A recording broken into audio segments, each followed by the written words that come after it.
En el programa de hoy, Papa Francisco clausuró el Congreso Eucarístico Internacional en Budapest, Hungría, y continúa ahora su viaje apostólico por Eslovaquia. En el marco de los 20 años del 11 de septiembre, obispos de Estados Unidos piden que Dios serene los corazones consumidos por el odio. Y arzobispo en Perú recuerda el legado de destrucción del cabecilla terrorista Abimael Guzmán, quien falleció hace unos días en prisión. Hola amigos, qué gusto que nos acompañen en una nueva edición de EWT Noticias. Soy Eddie Rodríguez Moreno. Iniciamos el programa enlazándonos con nuestro corresponsal en Roma, Miguel Pérez Pichel, quien nos tiene información del Papa Francisco y su viaje apostólico en Hungría y Eslovaquia. Adelante, Miguel. Hola amigos, ¿cómo están? Un saludo desde Roma. El Papa Francisco se encuentra en estos momentos en Eslovaquia después de haber clausurado el Congreso Eucarístico Internacional de Budapest en la vecina Hungría. Después de su visita de cortesía al presidente de Hungría y al primer ministro, el Papa Francisco presidió la misa de clausura del Congreso Eucarístico Internacional en la Plaza de los Héroes en Budapest. En su homilía pronunciada ante más de 100.000 fieles, el Santo Padre explicó que la Eucaristía recuerda quién es Dios, muestra a Dios como pan partido, como amor crucificado y entregado. Cristo, para salvar a la humanidad, se hace siervo, para dar la vida, muere. En ese sentido, el pontífice invitó a dedicar tiempo a la adoración eucarística para dejar que Jesús, pan vivo, sane las cerrazones, cure las rigideces y libere de las esclavitudes paralizantes que surgen al defender la propia imagen y no dejarse conducir por Dios. La presencia del Papa Francisco en Hungría fue muy breve, se limitó solo a la capital, a Budapest, para clausurar el Congreso Eucarístico Internacional. Aún así, antes de dejar el país, el Papa quiso expresar un particular deseo para el pueblo húngaro. Que la cruz sea vuestro puente entre el pasado y el futuro. Con ese deseo, el Papa Francisco se despidió del pueblo húngaro antes de continuar con su viaje apostólico a Eslovaquia.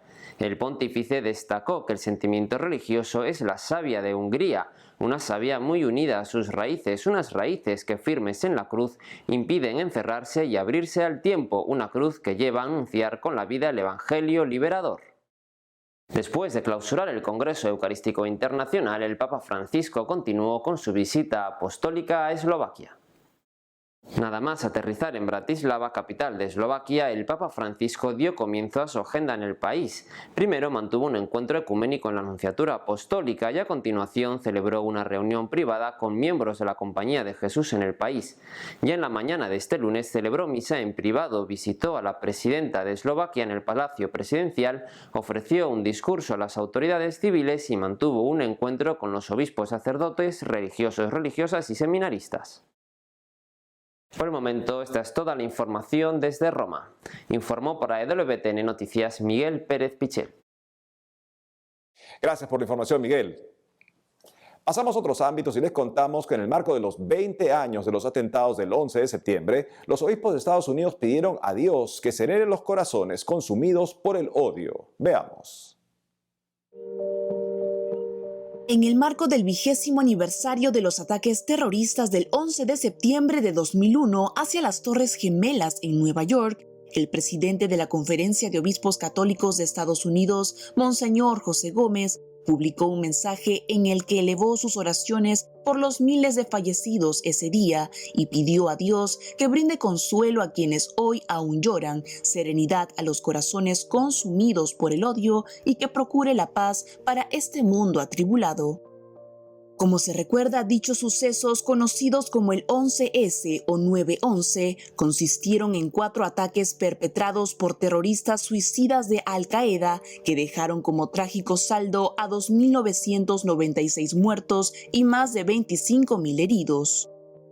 En esta línea, Monseñor Gómez aseguró en su texto que ese acontecimiento fue un día oscuro de destrucción y muerte, pero en el que también se recuerda a muchos héroes, como los socorristas, bomberos, policías, equipos médicos de emergencia y de rescate, quienes dieron sus vidas al servicio de sus hermanos. En ese contexto, el presidente del episcopado norteamericano expresó que a los muertos se les honra por la forma en la que se vive y que por tanto hoy rezan por un nuevo espíritu de orgullo y unidad nacional. Asimismo, pidió que Dios inspire a todos a buscar el compañerismo, la reconciliación y un propósito común. Además, encomendó sus oraciones y a Estados Unidos a la Santísima Virgen María.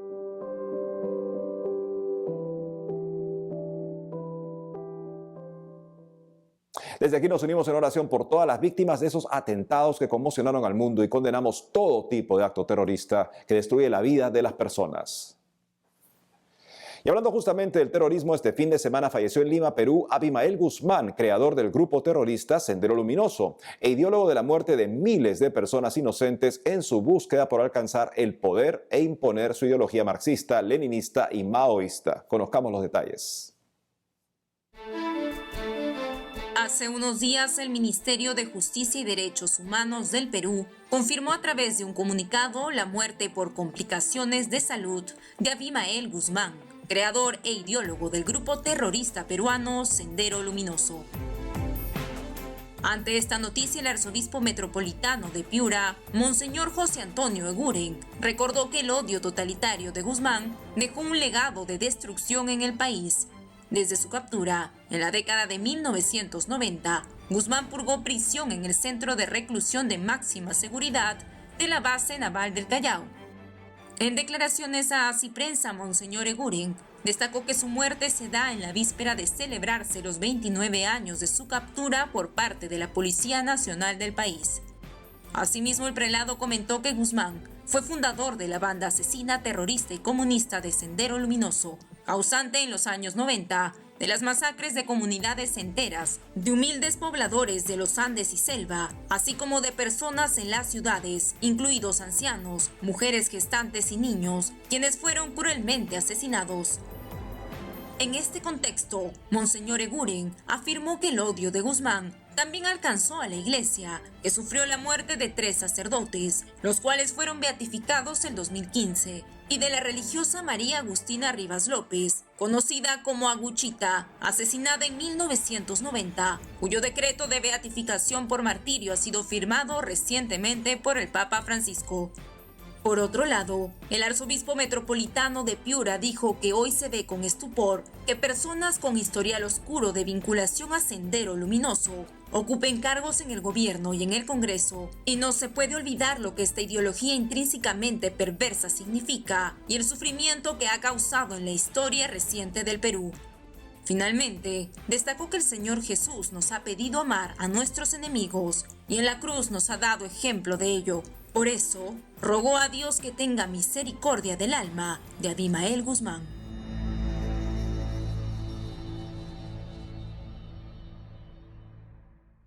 Es importante destacar que Abimael Guzmán fue un terrorista, no un líder guerrillero como algunos medios lo han buscado presentar, y Perú sigue sufriendo a causa del Sendero Luminoso, que aliado al narcotráfico sigue asesinando a militares que buscan establecer la paz en el interior del país, así también como a simples ciudadanos. Oremos por el Perú. En otras noticias, el padre José Manuel Suazo Reyes, vocero de la Arquidiócesis de Jalapa en el Estado mexicano de Veracruz, advirtió que los recientes fallos de la Suprema Corte de Justicia de la Nación a favor del aborto abren la puerta a un genocidio. Hace poco, el padre José Manuel Suazo Reyes, vocero de la Arquidiócesis de Jalapa en el Estado mexicano de Veracruz, advirtió que los recientes fallos de la Suprema Corte de Justicia de la Nación a favor del aborto abren la puerta a un genocidio en México. A través de Twitter, el padre Suazo Reyes señaló que el aborto provocado es un asesinato, un acto criminal que destruye la vida de una persona inocente. Y es que con 2 fallos en menos de una semana, la Suprema Corte empujó la agenda del aborto en el país. El pasado 7 de septiembre, los 10 ministros de la Suprema Corte de Justicia de la Nación presentes en la sesión, de un total de 11, votaron a favor de invalidar fragmentos del Código Penal de Coahuila referentes a penas de cárcel para el delito de aborto, así como sanciones para los profesionales de la salud que participaran. 2 días después, el 9 de septiembre, en una rápida jornada, los ministros de la Corte votaron a favor de declarar inconstitucionalidad proteger la vida desde la concepción en la Constitución del Estado de Sinaloa. En ese contexto, el arzobispo primado del país, Cardenal Carlos Aguiar Retes, advirtió que atentar contra la vida es atentar contra Dios. Asimismo, subrayó que para la Iglesia Católica, el ser humano es creado por Dios desde el seno materno y por ello se sostiene que la vida es sagrada.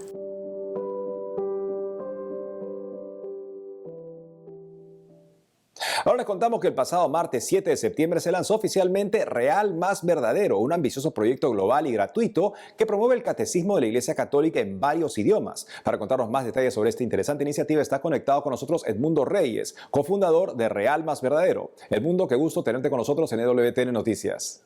Muchísimas gracias por la oportunidad de estar aquí y compartir con ustedes sobre este nuevo proyecto. Edmundo, cuéntanos primero, ¿cómo nació la idea de crear este proyecto Real Más Verdadero y cuál es su objetivo? Pues la experiencia para nosotros los cofundadores es similar a la de muchas personas. El catecismo se experimenta como un libro de texto, como una serie de reglas, algo que tienes que memorizar. Pero cuando la catequesis se hace de una forma correcta, cuando ayudamos a la gente a encontrar el corazón del catecismo, es muy diferente, puede cambiar el mundo. Y podemos decir eso porque en el corazón del catecismo se encuentra Jesús y Jesús cambia a las personas. Entonces nuestra misión es convertir el catecismo en una voz viva, en crear contenido que es bello, que es cautivante, que es relevante para nuestras audiencias y de esa forma que puedan encontrar este corazón del catecismo que es Jesús. En ese sentido, ¿cómo está estructurada esta iniciativa? ¿Cuál es el contenido que encontrarán las personas ahí? Pues es un proyecto global, es decir, no es para la iglesia en los Estados Unidos o en Canadá, es para la iglesia en todo el mundo. Los videos, el contenido está en inglés, en francés, en español y portugués y Dios quiera en otros idiomas en el futuro. Vamos a cubrir todo el catecismo. Lo que hicimos fue dividirlo en 48 unidades. 12 unidades para los 4 pilares del catecismo. Y lo que vamos a hacer es que cada unidad tiene un concepto principal y los videos y el contenido explican y presentan este mensaje principal a las audiencias. Los videos son muy cortos, están hechos para que se vean en teléfonos, en tabletas, en la computadora. Van a estar disponibles en YouTube y también en nuestro sitio de internet. Para que la gente lo pueda utilizar en muchas formas, individualmente, con sus familias, en las parroquias, en clases de catequesis. Finalmente, Edmundo, invita por favor a las personas para que puedan participar de este proyecto.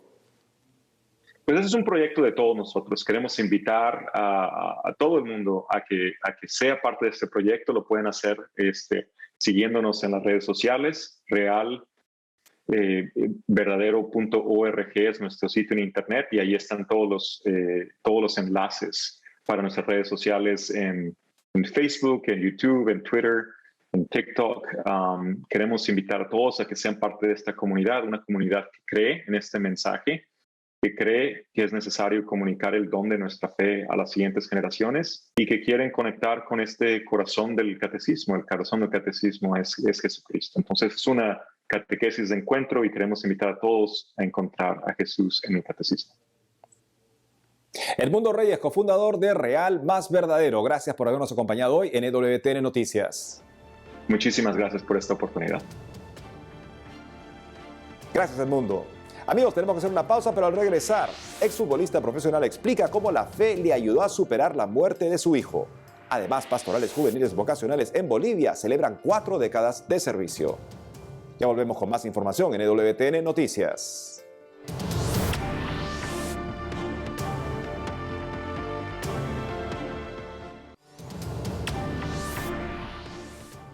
Bienvenidos nuevamente al programa. Y nos conectamos de inmediato con Blanca Ruiz, nuestra corresponsal en España, que nos presentará la historia de un exfutbolista que superó la muerte de su hijo gracias a la fe. Te escuchamos, Blanca. Hola amigos, les saludo desde España, desde donde les traigo las últimas noticias y en concreto comenzamos con una preciosa historia de fe en el dolor. Se trata del testimonio de Santiago Cañizares, que fue portero de la selección española de fútbol. También jugó en equipos tan importantes como el Real Madrid, el Valencia o el Celta de Vigo. En el año 2018 su hijo Santi, con tan solo 5 años, falleció a causa de un cáncer. En el testimonio ofrecido a Haciéndote Preguntas, una iniciativa lanzada por la Fundación Universitaria San Pablo CEU y el diario ABC, el deportista cuenta cómo afrontó la muerte de su hijo Santi. Desde luego, la pérdida de mi hijo ha sido el golpe más duro que he tenido en mi vida. Y efectivamente el deporte, que me hizo ser competitivo, digerir los éxitos y los fracasos de forma casi inmediata, estuvo presente en ese en esa gestión del dolor. También, por supuesto, la fe. La fe hace que sepas y estés convencido de que la muerte no es el final. Yo sentí la presencia de Dios muchas veces al lado de mi hijo. Cañizares insistió en que la fe, a pesar del dolor, fue fundamental a la hora de gestionar el duelo por su hijo. Entendiendo que la muerte no es el final, que hay otro mundo que no es este donde tú y yo vivimos y que probablemente esté más cerca de Dios de lo que nosotros estamos aquí. Y seguimos con otra preciosa historia. Se trata de la concesión de la Cruz de la Real Orden de Isabel la Católica a la religiosa Conchita López, comboniana, que ha pasado gran parte de su vida en Sudán y Sudán del Sur. Entonces doy gracias al Señor y le pido de continuar a ayudarme para poder llevar adelante junto su Evangelio, según Él nos ha dicho. Y lo más importante es que Él nos ha dicho: yo estaré con vosotros hasta la consumación de los siglos. Esta religiosa ha pasado gran parte de su vida en Sudán y Sudán del Sur, que son de los países más pobres del mundo. Allí ha ayudado a la preparación para los sacramentos, pero también visitando familiares y colaborando con la ayuda a los más necesitados. La hermana aseguró que para ella ha sido una alegría poder vivir en Sudán y compartir su vida con los más pobres, porque en ellos se encuentra profundamente el Señor. Y también les comento que el presidente de la Conferencia Episcopal Española, el cardenal Juan José Omeya, así como el secretario general, Monseñor Luis Argüello, presentaron las líneas generales de acción de la Conferencia Episcopal para los siguientes años.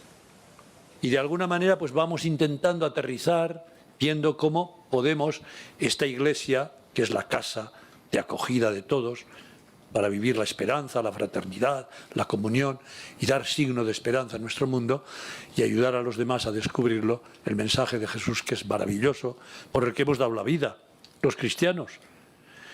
Pues eso, darlo. Ya sé que eso no es fácil, Evangelizar nunca ha sido fácil. El documento se titula Fieles al envío misionero y pretende aproximarse a la realidad social y eclesial de España. Además, sugiere unas orientaciones pastorales que se han realizado a lo largo de varios meses de diálogo. Y con esto les dejamos. Esto es todo. Seguiremos informando. Gracias, Blanca. En otra noticia, la Pastoral Juvenil Vocacional Nacional de Bolivia se encuentra renovando sus 4 décadas de misión al servicio de los jóvenes. Conozcamos más en la siguiente nota. La Pastoral Juvenil Vocacional Nacional de Bolivia y de otras diócesis se encuentran renovando sus 4 décadas de misión al servicio de los jóvenes. Es el caso de la Pastoral Juvenil de Cochabamba, quienes para celebrar sus 46 años de historia organizaron la peregrinación de la Cruz Latinoamericana, signo de comunión y escucha hacia los jóvenes. La celebración empezó el pasado 6 de septiembre con una Eucaristía en la Catedral Metropolitana de San Sebastián. La Cruz Latinoamericana acompañó a los jóvenes en la parroquia San Gerardo y continuó su recorrido en la parroquia San Joaquín. Además, este sábado 11 de septiembre estará en la parroquia San Antonio de Padua. Durante estos encuentros está previsto que los jóvenes participen de un momento de oración, celebración y reflexión a cargo de sacerdotes y miembros de la pastoral. Cabe indicar que la Pastoral Juvenil Vocacional del Vicariato Apostólico de Camiri también celebró su aniversario con una misa el pasado 7 de septiembre. Por otro lado, la Pastoral Juvenil Nacional celebró 40 años de existencia el pasado 5 de septiembre con una Eucaristía en la Basílica San Lorenzo Mártir de Santa Cruz. Al respecto, desde la organización comentaron que tener una pastoral juvenil en todas las jurisdicciones es el fruto de trabajo de todos estos años y de todas las personas que de una u otra manera han aportado para que la pastoral juvenil siga creciendo.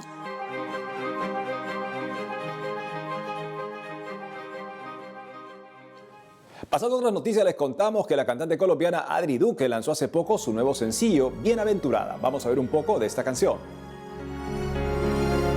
Tu fe te hizo fuerte, tu humildad te hizo grande, tu bondad te hizo dulce, tu silencio te hizo sabia.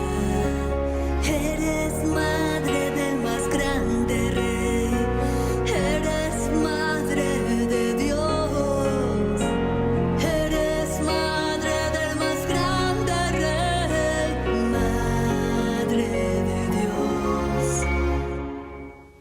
Para contarnos todos los detalles sobre este tema está conectada con nosotros la propia Adri Duque, a quien damos la bienvenida a EWTN Noticias. Adri, qué gusto que estés nuevamente con nosotros. Eddie, el gusto es mío. Muchas gracias por este espacio. Feliz de estar aquí. Adri, cuéntanos cómo nació este nuevo tema, Bienaventurada, y qué buscas transmitir con él. Te cuento, Eddie, que esta canción nació en un momento especial de oración donde me encontraba meditando en el primer capítulo de Lucas en el texto de la Anunciación. Y me imaginaba yo cómo se encontraba María en ese momento para ser protagonista de semejante noticia. María era una mujer pura, María era una mujer orante, María estaba en comunión con el cielo. ¿Quién se iba a perder en el cielo semejante acontecimiento? La encarnación del Hijo de Dios. ¿Y qué busco transmitir? Eddie, precisamente eso. María marcó un camino. Nos invita a todos a la oración, a tener pureza de corazón y a vivir en comunión con Dios. ¿Y cuáles han sido los retos más grandes que has tenido para producir este nuevo sencillo? Bueno, siempre que trabajamos para Dios tendremos dificultades porque si no cuesta, pues sabremos que no estamos haciendo bien la tarea. Todo lo que viene de Dios y es para Dios nos cuesta un poco. Sabemos que estamos atravesando una situación difícil en la humanidad. Todavía tenemos muy vigente todo el tema de la pandemia y eso hace que todas estas hermosas misiones se compliquen un poco, pero siempre con la ayuda de Dios salimos adelante. Adri, ¿de qué manera ha estado presente la Virgen María en tu vida y en tu ministerio como cantante católica? ¿Qué significa ella para ti? Ella es mi mamá. Desde el vientre de mi madre aquí en la tierra sentí a María porque ella me la transmitió como mi madre.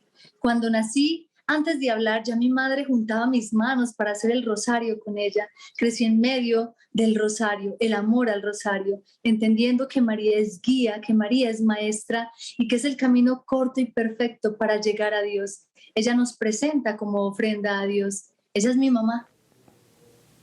Finalmente, Adri, ¿qué mensaje podrías darle a aquellos músicos católicos que están iniciando en este camino de servicio a Dios? Que no tengan miedo, que simplemente se abandonen en los brazos del Señor, acompañados de su madre. Ella los guiará perfectamente a ese camino seguro y que con toda seguridad lograrán cumplir con su sueño. Si en el corazón tienen el llamado a hacer música para Dios, música que nos llegue al espíritu, al alma, pues es porque así lo quiere Dios. Del resto se encarga Él. Es simplemente decirle sí como lo dijo María. Hoy estuvo con nosotros Adri Duque, cantante católica colombiana. Gracias, Adri, por habernos acompañado en EWTN Noticias y recuérdanos tus redes sociales, por favor. Bueno, en Instagram me encuentran como Adri Duque Voz, en mi canal de YouTube, plataformas digitales y Facebook como Adri Duque. Muchas gracias por invitarme. Gracias, Adri. Por otro lado, el obispo metropolita Hilarión Alfeyeb explicó el papel de la Eucaristía en la Iglesia Ortodoxa Oriental. Veamos los detalles.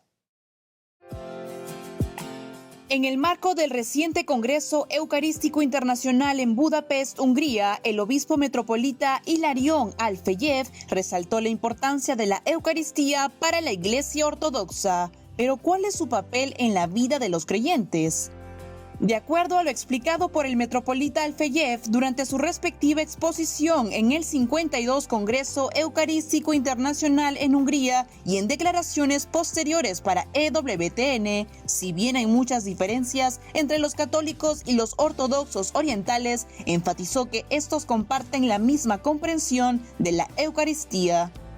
Según detalló el obispo, su iglesia cree que en el pan y el vino eucarísticos no hay una presencia simbólica de Cristo, sino su presencia plena y real, y resaltó que en la tradición ortodoxa la Eucaristía está estrechamente relacionada con la noción teológica de deificación.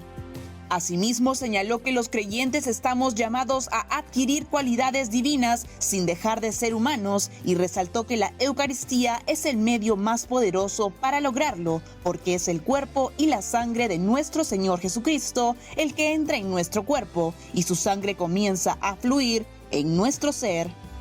Por último, el líder ortodoxo expresó también su esperanza para el futuro a través de la Eucaristía. Y es todo por hoy, amigos. Gracias por haber estado con nosotros. Sigamos acompañando al Papa en su viaje apostólico en Eslovaquia para que dé abundantes frutos de conversión y vida cristiana. No dejen de seguirnos en las redes sociales y también de lunes a viernes a las 12 del mediodía, hora de Miami, por Radio Católica Mundial en su programa Más que Noticias. Hasta entonces.